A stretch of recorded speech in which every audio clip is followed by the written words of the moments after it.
Здравейте на всички! Днес решихме да пренасочим нещата в малко друга посока и да представим един Hayabusa мобил и работата ни по него.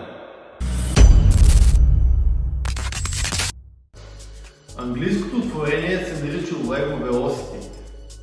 Тези модели се предлагат с различни двигатели. Тази специално е с интегриран двигател от Suzuki Hayabusa. Интересното при цялата концепция, която е направена за автомобила, е, че когато използваш двигател от пистов мотор, той си идва с скоростната кутия, която е секвенционална и може да се монтира шифтър, за да сменя по-бързо. Хората, които са поддържали този автомобил, са решили, че ще сложат такъв шифтър, но нещо се е объркало в монтажа или при нещата, не знам как да го нарека, и съответно в един момент електрониката се е повредила. Сега инсталацията беше в доста окаяно състояние и тук се наложиха да се направят някои неща по инсталацията и моторната електроника.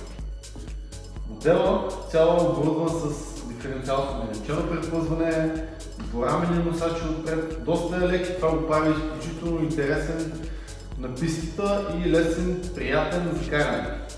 И тук идват момента с респонса на двигателя, който играе основна роля при излизане от завоя.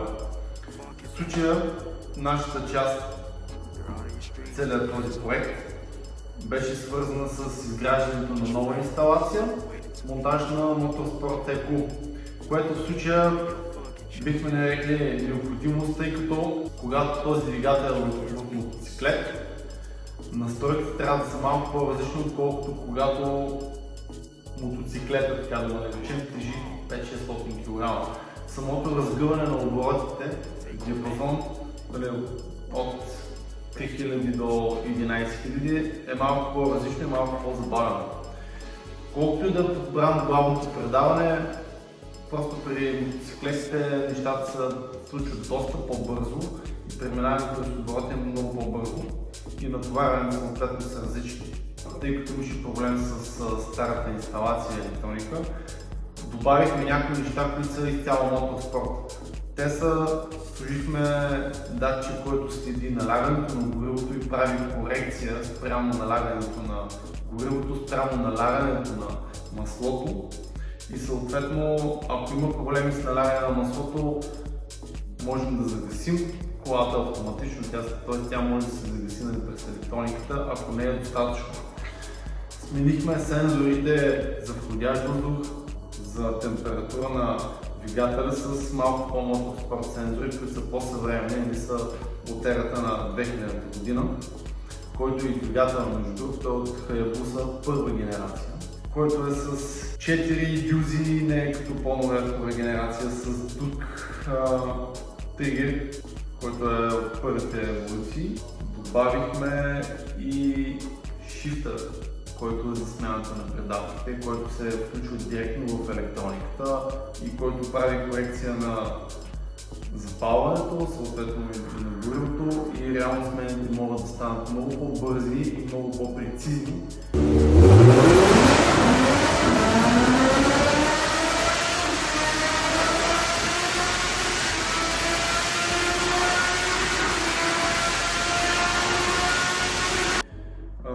Както на един пистов двигател може да се добави секвенционална такъв шифтър, при моторите е малко по-лесно. Има си отново сензор за усилието, мисля, че можем да го покажем. Апгрейднахме запалителната система. Освен всичко сме вкарали и сензора, който следи на коя предавка е двигателя и го изкарваме на дисплея вътре за самия водач, за да знае съответно на коя предавка е. За щастие, автомобилът преди доста време със стандартната електроника беше при нас за измерване, за да се види какво състояние е самия двигател. И имаме база за сравнение от преди година-две.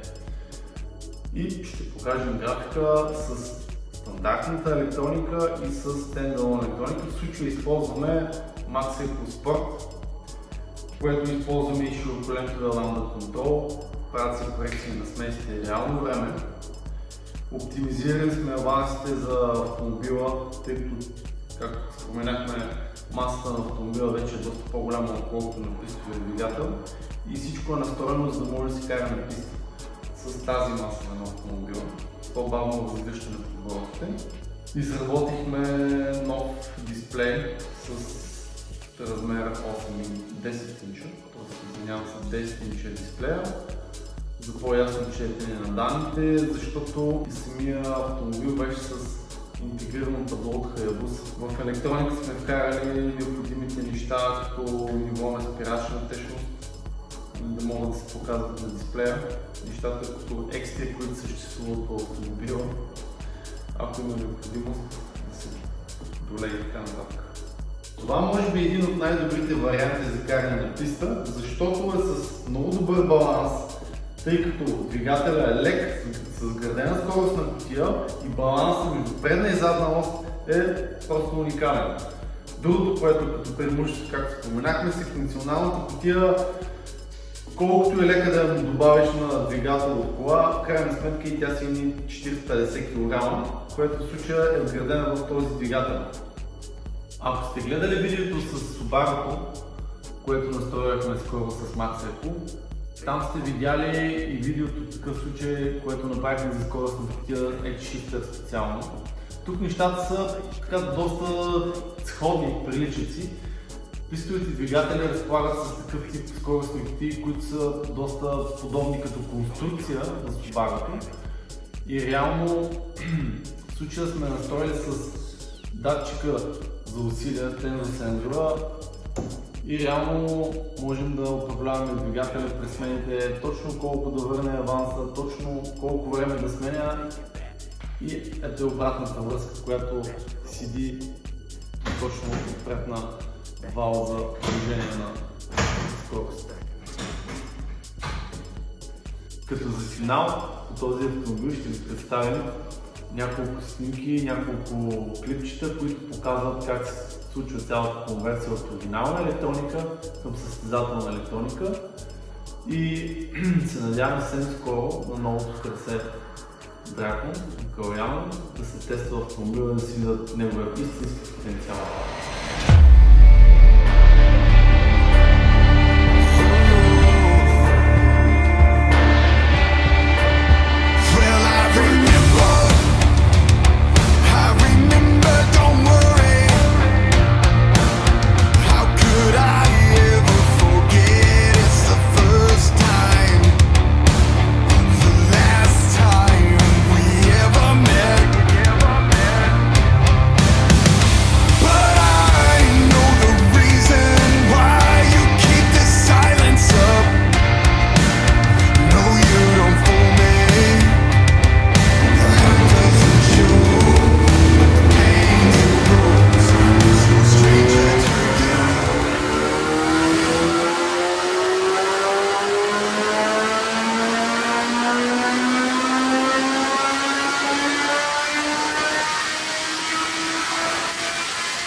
Споделяйте, коментирайте и следете канала ни.